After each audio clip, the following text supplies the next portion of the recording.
Welcome to Religious Rejects, the podcast by Religious Rejects for Religious Rejects. I'm Christine. And I'm Alycia. Welcome to the show today.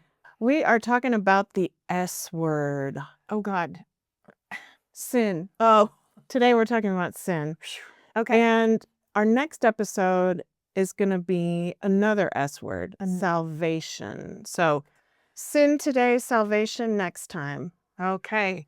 And I just want to warn you, Christine, I think I'm having a little bit of, I'm revisiting trauma from my life about hearing this word sin and having it kind of thrown at me a lot. And so I'm just kind of warning you. I mean, who knows what it's going to be like today.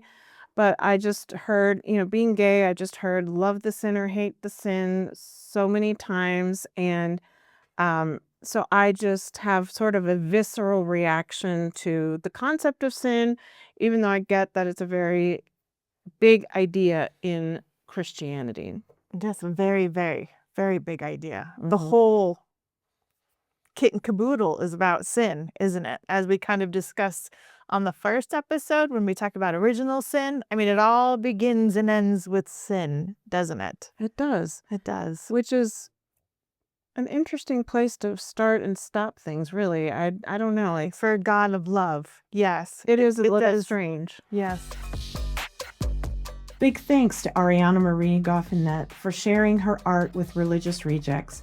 Check it out at artworkbyariana.com. Let's start then. So, what do we know? What is sin? I was doing some looking up things. That sounds right, doesn't it? I was looking up things. Anyway, and I think for me, the one that I think most people kind of settle on is sin is missing the mark. That's a good one. Some also say failing to live according to God's desires and expectations. And then some just say a transgression of divine law, which I like that. A transgression of divine law. Dun, dun, dun. Yeah. Yep. Anyway, but what I've noticed about those, and especially when it comes to my upbringing, is that there are no specifics there. It is more, it's a much broader kind of thing. Missing the mark. Okay, well, what mark? You know what I mean? And usually, people say, well, it's just what God's will is, or God's desire for your life, God's path for you. And so all of those things are the mark, and we're missing it. So Can I just say, I always think of an archery range, and it's like that, Yes. you want to hit the bullseye. That's what that statement always makes me think of. Which is really scary for someone like me, because when I play darts, I hit the door. I'm not even on the. You can't even hit the board at all. No, I can't even hit the board. You're way off. Okay. Yeah, so I probably really missed the mark in so many areas, if that's true. Yes, but that's how I see it as well.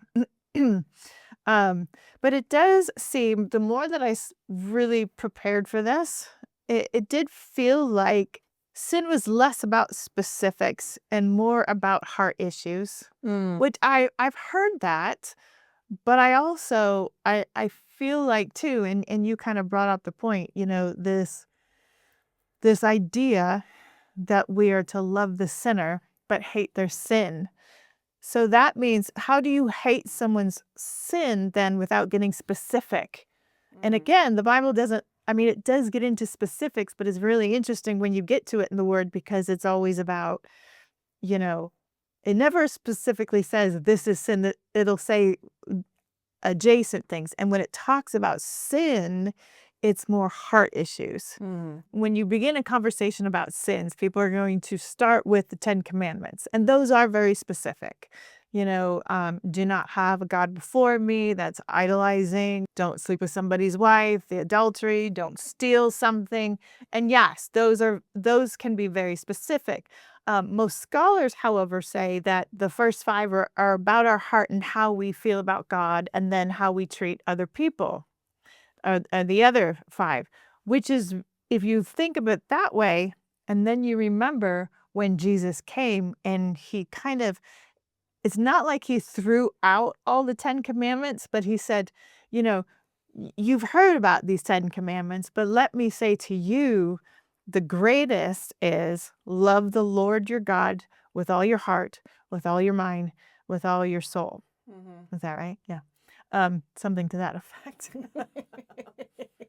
And then love your neighbor as yourself. And so it's interesting that that now has become, according to Jesus, the greatest commandment, which is pretty much what scholars have said about the 10 commandments, 5 being about God and 5 being about others. And I find it interesting because there's that one kind of that string in the middle, if you will, that center point that is me. I'm to love God and love others, but it all comes down to how I love myself, which is a huge key, in my opinion. Absolutely. Because if I don't love myself, how in the world can I turn and love others? And I think that, to your point then, if I've been told over and over and over that I am a sinner and that I have sin in my life, how then do I love myself? Am I always beating myself up? Yeah. So then how do I do what God has asked me to do when it comes to sin? Right. And I think what you're pointing to is this issue of shame, where it's like there's something bad about me. And, there's the difference between shame and guilt. And shame is something about your actual self, who you are as a person. Guilt is about something that you've done. Yes. And sin can be seen either way, because it can be about our actions. And yet there's also some things like, for example, for me being gay, despite what people say, people say, oh, it's not a sin to be gay. It's what you do with it. If it's whether you act on it, it's whether you're a practicing homosexual, as the language is Right. by some folks. And despite all of that, I just never really believed them that they don't think that being gay in and of itself isn't a sin. Right. And so then I internalized, I should speak for myself, I internalized this sense of shame my whole life once I realized I was gay, and just kind of, it just compounds itself. And so that's another S word, shame. And so I think it's really difficult to talk about sin without looking at the consequences of these ideas on people's actual, sense of self and how they act in the world. And I know that's the whole point of sin, is to like help us be moral, ethical people and to do the right thing and everything. And I think we can't also ignore the fact of the effect of this on people's inner lives and how they see themselves. Absolutely. I like what you said when you said, you're allowed to be gay, but you're not allowed to act on the gayness. Again, going into specifics. So your heart may say, this is who I am. But again, it's all based on what you then do and not who you are and what your heart is. Streaming from the heart of the Rockies, this is Religious Rejects. Watch, listen, and join the discussion at religiousrejects.com. A very common understanding of sin is that it is the state from which we need to be saved by Jesus, right? And that's where the salvation piece comes in. This is a common understanding, especially in kind of modern and especially evangelical circles, is that we are in a state of sin and we have to be saved from that. And so it does set up this cycle of guilt and shame about who we are or what we've done. Sometimes it's hard to separate out things we've done from who we are as a person. These things can be tricky. The other thing that this whole concept of sin comes around, it gets into lots of ideas about sexual purity. And purity culture especially has been a big issue in the last several decades, I would say. It can also, sin can easily move into a place of legalism, of really like saying you have to, behave in these certain ways. And like, for example, like my dad grew up in a church denomination where Like there were very specific things that they couldn't do. No dancing, no cards, all that kind of stuff.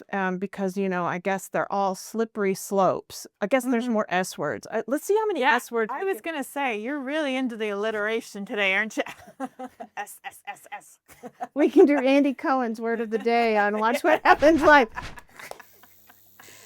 Take a drink next time. Anytime. Next time we have an S word. That would be fun. That would be really funny. So slippery slopes of sin. So if you start playing cards, I don't know. I guess the idea is that it would lead to gambling. I don't know. If you Exactly. start dancing, I guess that leads to sex. That's another Right. S word. And Yes. so it gets to this place of legalism where you can feel very constrained about what you're able to do in life. Yeah, I like what you said. The slippery slope of sin slides into shame. I couldn't do there we anything go. with There into, we but go. yeah. Yes, Okay. nice. The shame point. Yeah. I mean, and that's the big one. And then you spend all this time beating yourself up. And I can say I had this moment, this slip up, if we would like to call it that. Oh. When I was in college, maybe I went dancing because it ended in the S word, the other S word that I thought we were going to talk about, sex. And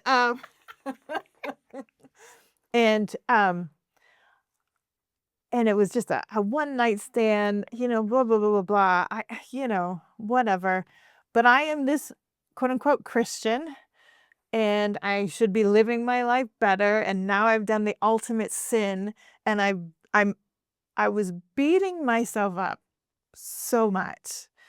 And I remember thinking that God doesn't want to have anything to do with me. He's probably not with me until I come to him. Like a dog, knows it's done something wrong and then they kind of, where a cat's like, whatever, I did it. Yeah. But a dog is more like, I'm so sorry. At least that's what I've heard from dog owners. I don't actually have one, so I don't know.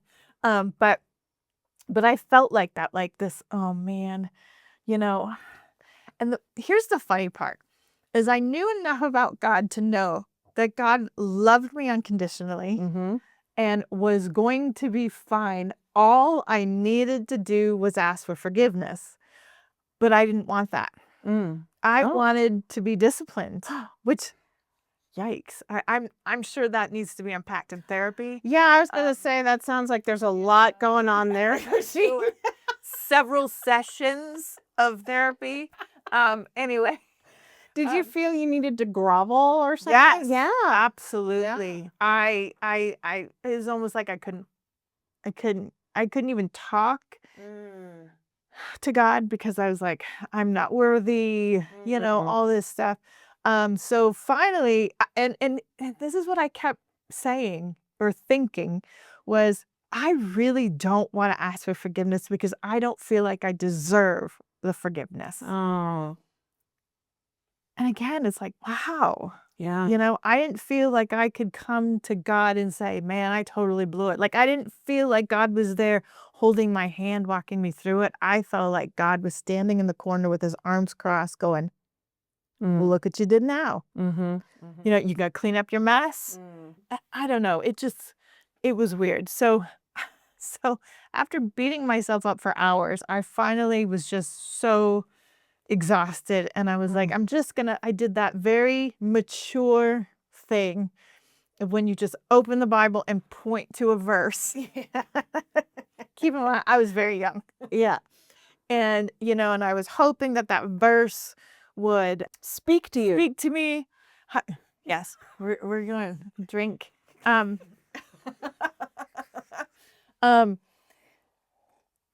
to be fair, the verse spoke to me. It was Isaiah, and it was, young men stumble and fall, but those that put their hopes in the Lord will renew their strength. And I was like, thank you, because I felt like that was like, like God was saying, yeah, you messed up, but just now pick yourself up. You're going to be fine. I mean, it was so amazing that it was exactly what I needed. On this side of things, knowing God in the way that I feel like I know God now, there's a part of me that wonders if God was like, fine, if you want me to beat you up a little bit, I'll beat you up a little bit. I mean, I'm fine, but okay. Here's what you got to do. Right, here you go. You know what I mean? Instead of just, it's okay, And again, my heart was broken that I had done that. So was I in sin because my heart was hurting? Mm. And if it's a heart issue, do you know what I mean? Mm-hmm. I very much wanted to put God first, all this stuff, blah, blah, blah, blah, blah, blah. But this one action that I took outside of that, kind of like just blanketed everything else. I couldn't even see, do you know what I mean? That look at your heart is like, and maybe God was like, "Dude, I already forgave you because I can see your heart. I know you're upset. It's fine. We got this. Let's move on."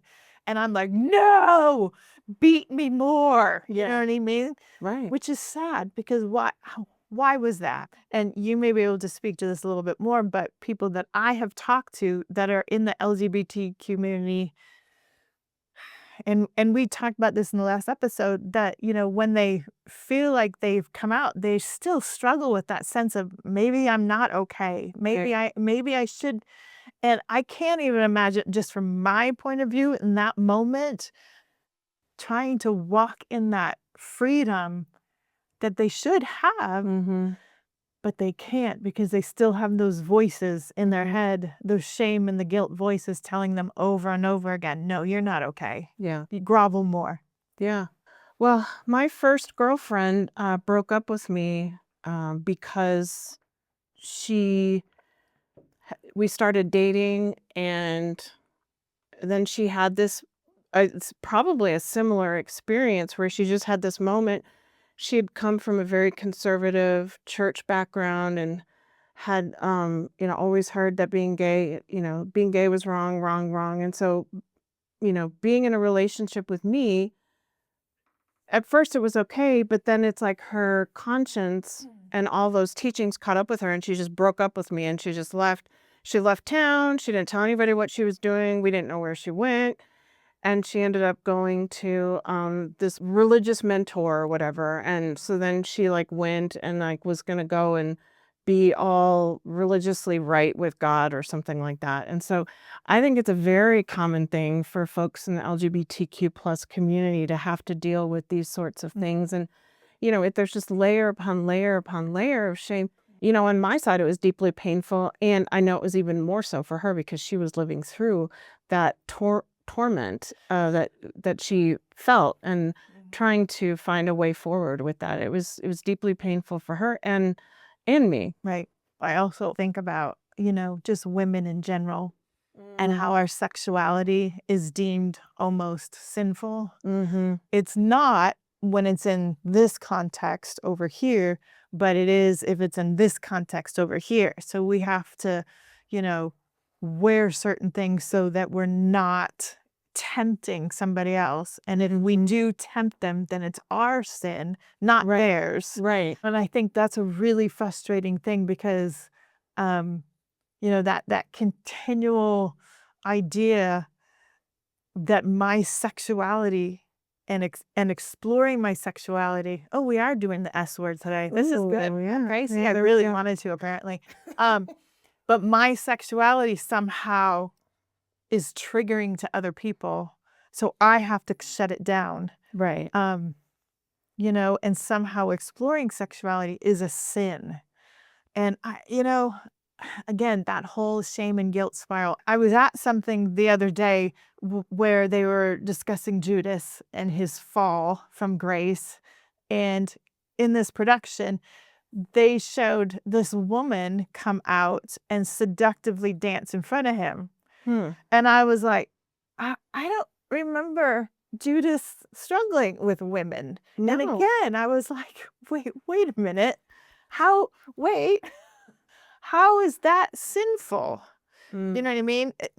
My recollection of Judas is that, he was greedy, or he was, trying to push an agenda, and he was very defiant over it. And, he wanted power and all of this. And I'm like, I don't remember. So why is the woman there? Yeah. Why does it have to be continually like, oh, a sinful man is going to be somebody that's tempted by a woman Right. or sex? Or if a woman is named as a sinner in the Bible, then her sin has to be a sexual sin. Yeah. So like she's a prostitute or something like that, because that's the only, I guess that's the number one way that women sin, Right. which I don't think is true. No. No, I sin in a lot of other ways. Right. Yeah. For me, this goes back to the hate the sin but love the sinner concept. I believe that most people think, oh, but we're supposed to love people. And I get that. I love where the heart is. But if you look at the woman found in adultery, okay. So in that time, there's a woman that gets caught in adultery. And I believe the word even says caught in the act. Okay. Which always makes me wonder, okay, well, wasn't there two people then? Yeah. I mean, Where's the guy? Where's the other one? Why is she? Okay. She's being Yeah. stoned, but he's not. Yeah, she's being stoned to death and he's probably out there holding a stone. You know what I mean? So you have this woman who's caught in adultery. The law of the day states that she should be stoned, apparently by all these other people, for this sin of adultery, which, yes, and we understand for them, that's a commandment. She broke a commandment. But Jesus seems to be like, I don't care what the law says. And you without sin, you guys go ahead. You throw the first stone. Go ahead. I'm just going to, and I love this. He bends down and he's writing in the sand. I would love to know. What are you writing, Jesus? Yeah. I mean, was he writing things like, hey, Fred, do you want to speak up now? You want to identify yourselves? I know what you did last Saturday night. I was like, well, what's he writing? We don't know that. No, I know. What does he like to know? Or is he just putting a line, in the sand and him and her on one side and everybody else about to stone is on the other? And it's like, go ahead, make my day kind of a thing. Although I'm pretty sure Jesus wouldn't do that. But you know what I mean? That just, what was he writing? And then sure enough, everybody leaves and they drop their stones and they walk away. And I think that's what I think that this whole idea of hate the sin, love the sinner people are missing is the moment you choose to decide something is sin, you are acting as judge and jury. Yeah, and absolutely. You can raise yourself up all you want and say, well, I'm going to love you. I don't like what you're doing and your sin, but I'm going to love you. You can do that all you want, but you're still acting from a place of superiority. Yes. And righteousness, self-righteousness. Absolutely. That Jesus never did. You know what I mean? He sat there and got down in the dirt with her and then, was like, go ahead, stone us. You know what I mean? That's just so much more beautiful than, this idea that we as Christians need to explain to people what their sins are. We love them, but here's your sin. Yeah. Kind of a thing.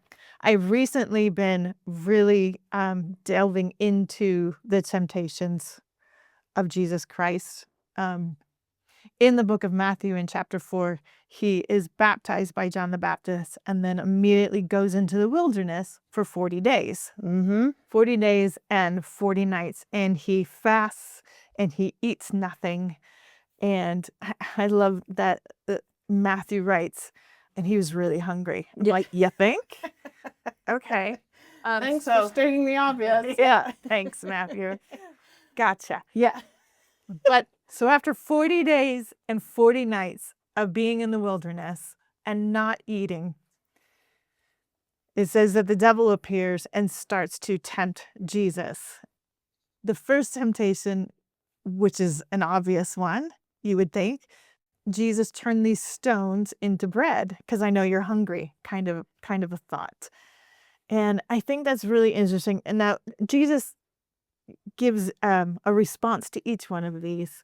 And I think in this one, I believe he says something to the effect of, I will not live by bread alone, but from every word that comes out of God's mouth.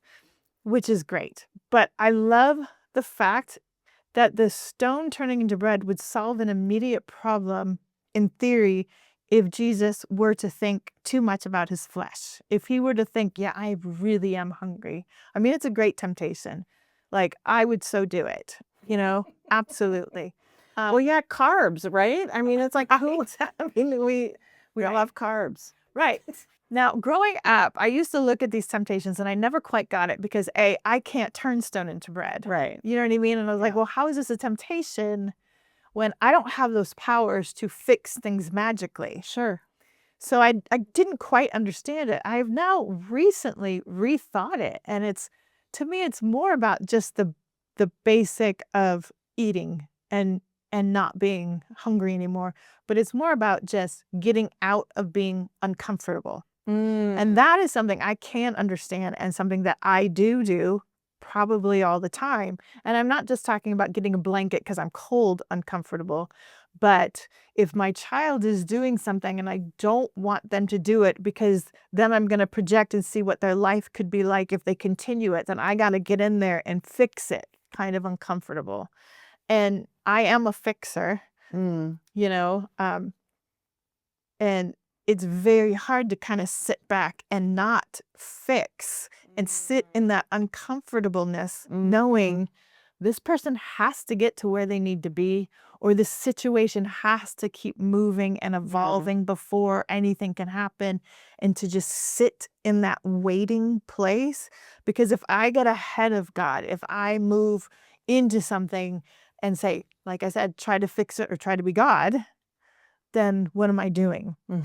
So for me, that's an interesting temptation because it's so much bigger than just, oh, he was hungry and he started eating.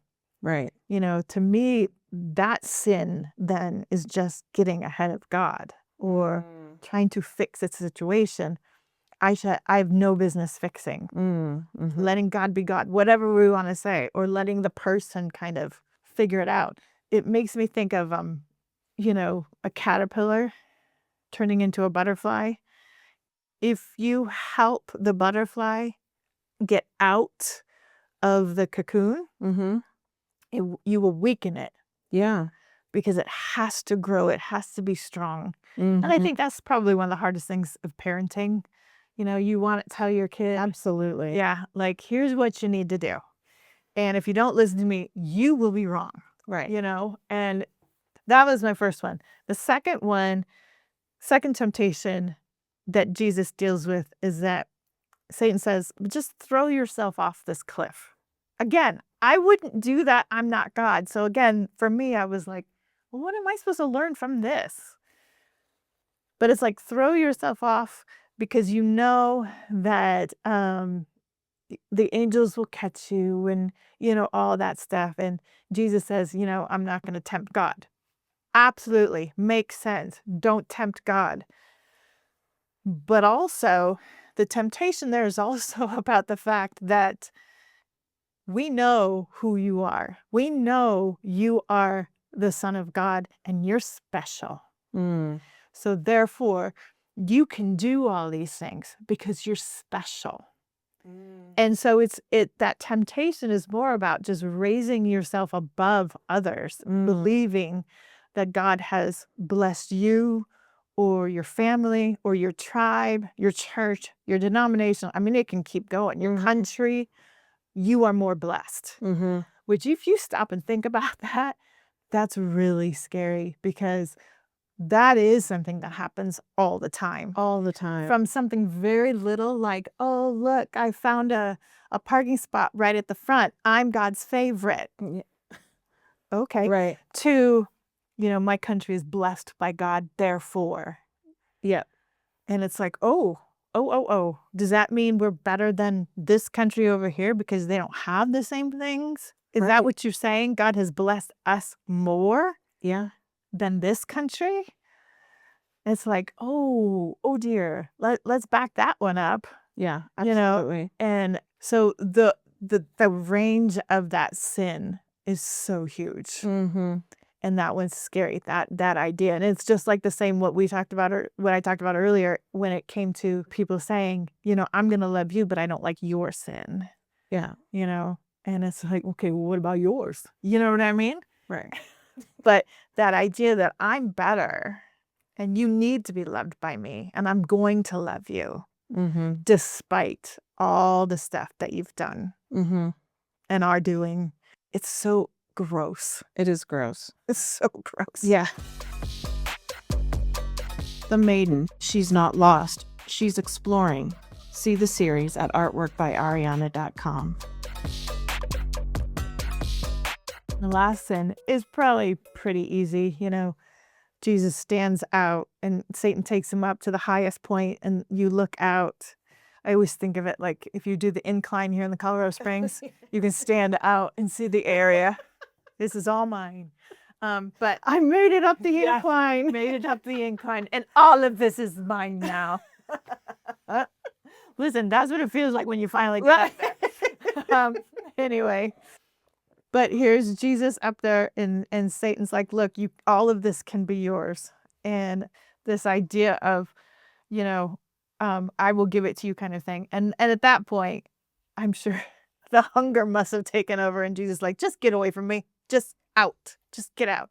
But again, the temptation there is power. And I think too, that's a tricky one, And if we really sit back and think, especially when you start to look at political divides right now, we're all trying to get that power.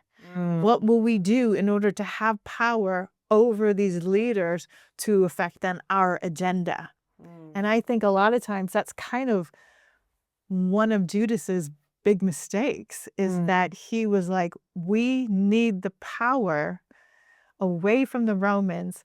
And this is supposedly the Messiah, Jesus. He's not doing it as fast as I would like. Mm-hmm. So if this is not the guy, let's just get rid of the guy and move on. Mm-hmm. Because he was all about, we need to regain our power, And again, that's a temptation, and if those are the temptations, there's very little about the specifics. And it's all about our heart and what we're thinking. Yeah. And how that aligns with God's thinking. Mm-hmm. And that's a very different conversation to me when we start to talk about those things. Absolutely. Yeah. Well, I really like how you look at those temptations, you like reframe them in a really much more helpful way, I think, for us to be able to identify with those temptations. So I wanted to talk a little bit here about different ways of thinking about sin. One of my favorite writers, thinkers about all of these things, I've just found his work to be so helpful, is Marcus Borg. He died several years ago, so that's really sad. And yet he wrote so many books and has left us with so many resources that I'm grateful for all of that. The question that he had that I find really compelling is sin the best term for the problem of the human condition? Yes, it's a biblical term, and we see the word sin, sinner, those things, it's in the Hebrew Bible all the way into the New Testament. So it's a concept that we have throughout our scripture. But is it the best term for our problem? Some of the ways that people think about what sin means is disobedience. That's one of the first things that people think, okay, sin is being disobedient to God. It's breaking the rules that God has given us or breaking the laws that God has given us. When it's taken to an extreme, that's where we really get into that legalism that I was talking about earlier. There's another way of looking at sin is that it's being unfaithful to God somehow. And so, you're going against God and you're not loving God with all your heart and mind and soul and strength, but you're giving that love to something else, which is the idolatry idea from the first commandment that you were talking about. So those are two ways that people see sin. One is disobedience, another is unfaithfulness. And then there's two particularly I wanted to kind of highlight, and they're from 20th century theologians. Reinhold Niebuhr is one of them, and Paul Tillich is the other one. And they both are 20th century versions of ideas that go back way back in time to the beginning of the Christian tradition. And this one goes back to Augustine, our favorite. The root sin of the human condition is pride. That is at the core of human problems, that we get self-centered and it gets all about us and it's only about us. And so he believed, that we become anxious early in life, and then in this state of anxiety, we become self-centered. And so we can't focus on loving our neighbors like Jesus commanded us to do as being, one of the commandments. We can't love God because we're so worried about and anxious about our own life and what's going on. So that's one way of looking at it, so that the big human sin is pride, that self-centeredness. And then a second one that Paul Tillich really talked about in the 20th century is that the root meaning of sin is separation. Yeah. Separation from God. Tillich used the word estrangement, that we are estranged from God. We are separated from that to which we belong, and that we are centered in the world rather than in God and God's love. So those are a couple of the ways that people look at sin, some of these ideas. So disobedience, unfaithfulness, pride, which leads to self-centeredness, and being separated from God or estranged from God, being separated from that to which we belong. So what I found so interesting from Marcus Borg is when he asked this question, is sin the best term to describe our issues as human beings? He really points to a lot of the language in the Bible that perhaps, and this kind of gets to the point of specifics, when you talk about sin as a state for human beings and not getting into specifics of like, well, what does that mean? These are some of the places where I find this to be more helpful than just talking about sin and like sin as a whole, as a concept. So, for example, and this shows up throughout the Bible, and anyone who's read the Bible at all will hear these words. We are blind and we can't see. We are in exile. And that kind of gets at some of that idea of Paul Tillich. That's probably part of where that comes from, that we are separated, but we are in exile. Another huge one is that we are in bondage. And so like you think about, the story of the Exodus, and the Israelites were in bondage, literal bondage, as they were enslaved in Egypt, and God freed them and brought them to safety and their own land. And then we have closed hearts. Our hearts are closed to things. We hunger, we thirst for things. We are lost. These ideas are all ways that Marcus Borg argues are perhaps more helpful to us in understanding and knowing what to do about it. You know what I mean? Yeah. Like if I'm lost, I need to find a way, or I need to be found. You know what I mean? If we are hungry and thirsty, we need to be fed. We need something to drink. If we have closed hearts, what do? We work on opening our hearts. If we are in bondage, we need liberation. If we are in exile, we return to our home or that to which we belong. And if we are blind, then, the idea is like removing our blinders or opening our eyes or removing that which blocks our vision, and that really spoke to me when I was reading his book about that, because it's like, oh, well, that it kind of helps me know, like, oh, instead of just sitting in the state of sin, quote unquote, which is something people talk about, and just being beat up for being gay or whatever it is that people perceive to be sinful. It's like, what do you do about that? How do you fix that? What do you do? Looking at these metaphors from the Bible, which are scriptural, and thinking about those things rather than just focusing on this idea of sin, which is focusing on, there's something wrong, there's something broken, there's something that needs fixing, all that kind of stuff, that it's hard to know how to do that. But with these ideas, we're blind, we're in exile, we're in bondage, we hunger and thirst, we're lost. Those things, it's much more concrete to me, and it's like this is a way out of this. Right. You know what I mean? Rather than just sitting and beating somebody up, like the woman being stoned by Yeah. people. Like it's Right. just it's so easy to get self-righteous, Mm-hmm. think you're special, think you're above somebody else. Well, I don't sin like that. That's your problem. I don't do that. And I think that it's a slippery slope to judgment and legalism. Yes, absolutely. We're back to the slippery slope. When you talk about those things, especially like the exile and returning home, it makes me think of two different stories. One in the Bible, obviously, the prodigal son, and the idea that, this kid is apparently so self-absorbed that he decides it would be better to live away. And so he leaves. He wants all of the inheritance and he leaves.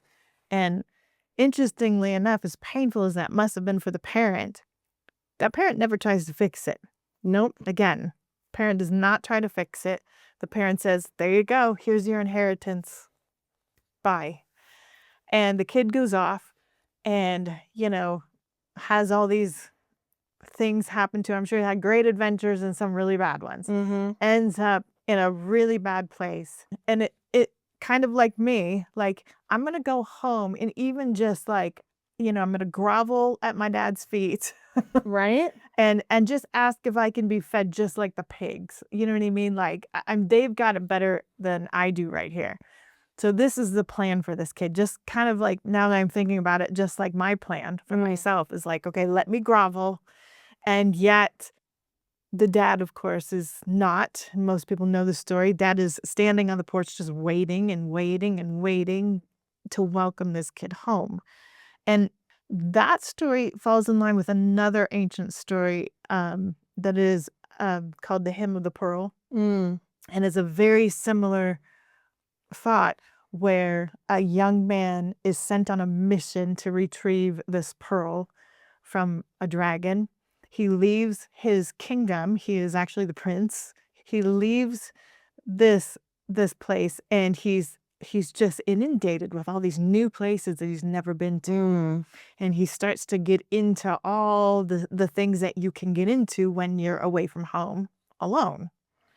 And eventually he forgets what he's supposed to be doing. Mm. Apparently he's having senior moments at 20. I don't know.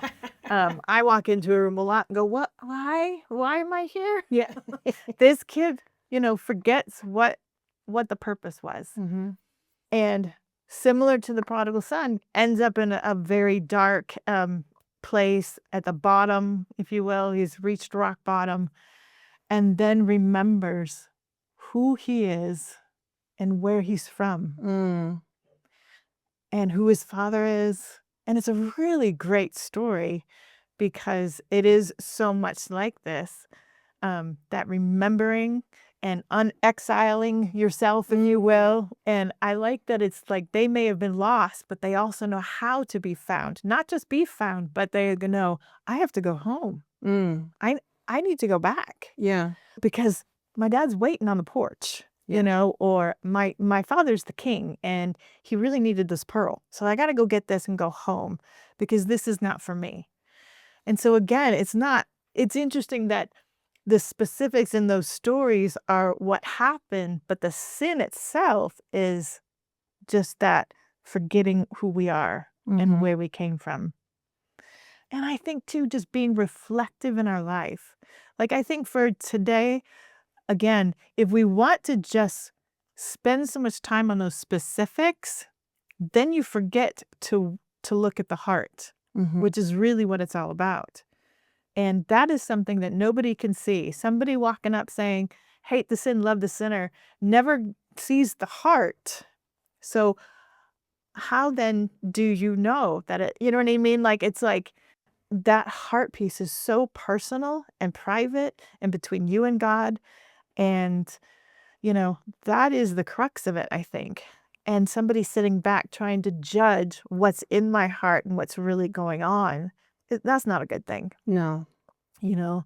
And I think that was the whole point Jesus was making when he was writing in the sand, or whatever he was saying in the sand, writing, doodling, drawing, I don't know, making hearts, whatever. Maybe Jesus was ADHD and he just had to have a moment, or it's like squirrel instead of squirrel. It's like, I'm going to write something in the, Yeah, I don't know. to stay focused because these people might kill her, so I'm just gonna stare. But yeah, Distract them. yeah. Maybe he knew they were ADHD, right? Right. Yeah. No, but the point is like being reflective, and you see Jesus when he is being tempted, he is stopping and he's thinking everything through, and then you go into, the disciples later. What I love about those temptations that you see them all get played out later in the disciples. Let's fix this. Let's get moving. Let's do it kind of a thing. You see the whole I'm special, but where you have those two brothers trying to decide who's going to sit on the left and the right. Actually, their mother comes, which is even better. Right. The mother comes to say, but you see all that kind of play out, and Jesus is like, I just spent 40 days in the wilderness dealing with all this, and now I got to deal with it with you. It makes sense that that's why Jesus would then turn to Peter and say, get behind me, Satan, because he's already dealt with those and he's not doing it again. But we do, don't we? We have to constantly do with it. So the temptations themselves are not the sins, it's the sins of starting to go that way and think. And I love that the idea is getting our heart right. What is my motive? What is the motive for me to say, you would be I'm going to love you, but not your sin? What's my motive? Well, my motive is, yes, I want to love you, but also it is that heart issue that says, but I know I'm better. Right. And that's what we should be seeing, that I know I'm better. And so if you can start to see that, if you can start to be reflective, then you get to see these temptations taking place more in your life than you ever would. Well, and it's interesting because, the next thing that people will say, it's almost like they get that they're setting themselves up as a judge of people when they say love the sin or hate the sin. Yeah. Because the next thing people will say is, well, everybody sins. So they're like trying to say, well, like everybody sins, and so it's just the same thing. But it's not just the same thing, because it's not like if you're heterosexual and acting on your heterosexuality by being married to someone or whatever, you know what I mean? It's like that's not sinful in and of itself, but like that's the idea that just having a relationship or having that kind of acting on your gayness or whatever, is that in and of itself is considered sinful. And so anyway, it's just that because I've had so many of these conversations with people, it's like it just follows that the next thing they say is, well, everybody sins, everybody's a sinner, so it's like, yeah, but somehow the sin of the LGBTQI plus community is somehow special and has to be called out in a very different way. Yes. It's a bigger sin. It's a big, bad, terrible sin. Big bad sin, which is, I don't even know if we want to go here, but let's just talk about or make the point that, if this is how God made you and you cannot change it, how is that a sin? You know what I mean? Right. And I think that's where, for me, that is where you have to stop and go, okay, wait, if this, like my anxiety has a tendency to kind of get lumped into sin as well, because the Bible very clearly says, do not be anxious for anything, but in everything give thanks. And so even just anxiety becomes a sin. Well, you can't be anxious. Don't be anxious. You just need to be joyful and victorious. Just trust God. Yeah, what's the problem? And it's like, so now I'm beating myself up because I'm anxious. So again, it's not even technically a sin, and I'm still beating myself up, right? I'm beating myself up because I'm anxious instead of saying, okay, you know what? There's a lot of other reasons that I'm anxious, and this is who I am. Okay, how do I use this anxiety to get closer to God? You know what I mean? Instead of beating myself up for the anxiety and trying to shove it in a closet and pretend like I've got it all together. Right. No, I don't have it together. So, Thanks for tuning in. Up next, will the rejects keep, rethink, or reject today's topic? Stay with us. So I guess, the question here today is, what do we reject? What do we reject about sin? I think I reject that it is that the focus should be on the specifics or the symptoms, if you will. And if you only deal with like the symptoms, you might miss the whole root. So you are rethinking what sin is. I am. Yeah. What sin means. What it means. Yeah. Which is kind of freeing and liberating, which is kind of one of the theologies we talked about. It can be freeing when you say, yeah, maybe that's not the sin. Maybe the sin is me thinking I'm better than others, or me trying to fix this issue before God has got a chance to get in there. Yeah, I think for me too, obviously I talked about my own sense of trauma about having these things like, being bombarded with this phrase so many times, hate the sinner, love the sin. Which is just a terrible phrase, If I could exercise it from the English language, I would be more than happy to do that and free so many of us from having to deal with all this. But I'm sure they just come up with another one. yeah, I'm sure. Yeah. But I really appreciate Marcus Borg's idea that sin is not the best term to describe our problem. That those other ideas that we are in exile, that we are blind, that something is blocking our vision, that we aren't able to see, that we hunger, that we thirst, that we are in bondage to something. I mean, those things really make so much sense to me. And those metaphors, those ideas speak to me much more deeply. And I feel like there's something that I can do about that, rather than like, this is like, well, this is bad, don't do that, and it's just not that. It so easily goes into that legalism that we talked about right at the beginning of the episode. I've always loved that the earliest followers of Jesus were called followers of the way. Yeah. And that it was the way, it was a path, it's a journey. It's not that you just are, so often, and we'll get into this next time, salvation is this thing like it just happens and it's done and it's over. That the path of following Jesus is a journey, it's a process, it's a learning how to love as he loved, learning how to love God as Jesus loved God, learning how to love our neighbors as ourselves. And I always say, learning how to love ourselves as much as we love our neighbors. Sometimes that's the hardest thing of all to do. I just love that these things feed into, like, on that journey, we are letting go of all that holds us in bondage. We are returning from exile. We are finding that which feeds us and nourishes us. Our thirst is being met. We're drinking from the well that has no end, And I just think those things are so beautiful. And it's a much more hopeful way of looking at things, I guess, rather than that very punitive understanding of things. So I think for me, I am rethinking what sin means and letting go, trying to take steps to letting go of my trauma about hearing that language so much. And don't you think it's easy? It's so easy to just label something as sin. Oh, that's a sin. That's a sin. That's a sin.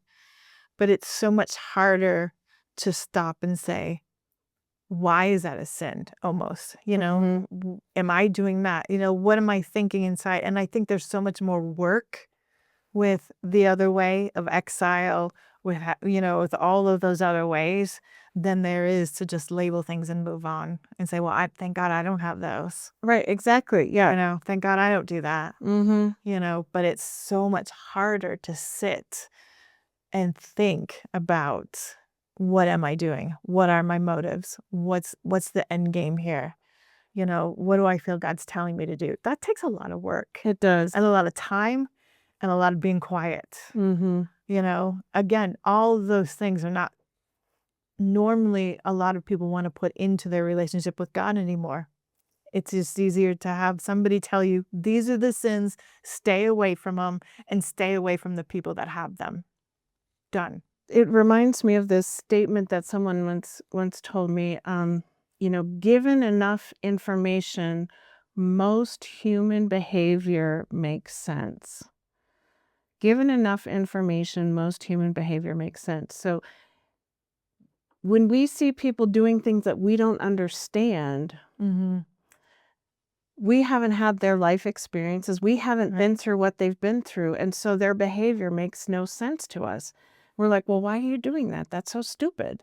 But given enough information, when we learn more about who they are and what brings them to who they are at this moment, when we learn those things, then it makes more sense. And so instead of staying in the place of like labeling things as sin and saying that's wrong, don't do that, and this legalistic way of looking at things, it's like peeling back the layers and like what is causing that, what's going on, and looking at those motives, and all of the experiences that happen that lead us to the places of seeking those temptations that you talk about with Jesus, that we're special, that we, are seeking power, things like that.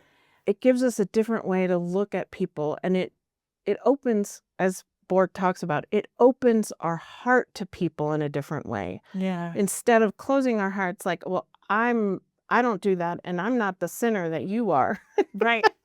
It's like you can open your heart and have more compassion for people, which ultimately, I think that's what Jesus was all about. Agreed. Absolutely. So thank you for joining us this week. Next time, we are going to talk about salvation, which should be a ton of fun too. Another S word. And if you did drink tonight over every S word, please do not drive. Yes. You said it 120 sometimes. No, please do not drink and drive. To Andy Cohen. And we would love to hear what you think about sin. What are you thinking about sin? What struggles have you had? What do you like the word? Do you use the word? How do you think about it? We'd love to hear from you. So follow us on social media, find us at religiousrejects.com, and we'd love to hear your thoughts. Bye. See you next time.